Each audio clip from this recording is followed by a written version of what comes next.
কখনো কখনো আমরা ভুলে যাই যে আমাদের পুরনো কথা, যাদের জন্য মানে যাদের জন্য এত কিছু, কোথাও গিয়ে মানুষজন তাদেরই ভুলে যায়। আমি কাউকে দোষারোপ করছি না, তবে আমাদের একটু মনুষ্যত্ব দিয়ে ভাবলে আমাদের মনে হয় এটা ভাবা উচিত যে কাদের জন্য এত হাইপ, আর কাদের জন্য এত চেনা জানা, কোথাও গেলে লোকে বলছে দাদা একটা সেলফি, কাদের জন্য। অবশ্যই আমার পরিশ্রম আছে, আমার ভালো বিহেভিয়ার সব কিছু মেনে নিলাম, কিন্তু তারও তো একটা মাধ্যম থাকা দরকার। মানুষ সেটা ভুলে যায়। আমার শুধু দেখতে অবাক লাগে।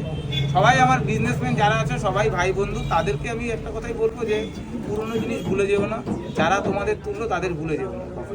কারণ মানে প্রকৃতির একটা আছে যে মানুষ ইয়ে করলে যতটুকু দেবে ততটুকু রিটার্ন পাবে। একদম। তো এটা বলবো যে সে হোক না সে খারাপ, সে হয়তো কারোর সাথে কোনো খারাপ বিহেভ করেছে, করুক না, কিন্তু সে তো তাকে একদিনের হলে একটা কাস্টমার এনে দিয়েছে। মানুষ এটা ভুলে যায়।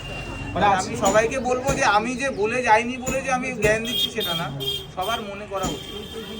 একদম।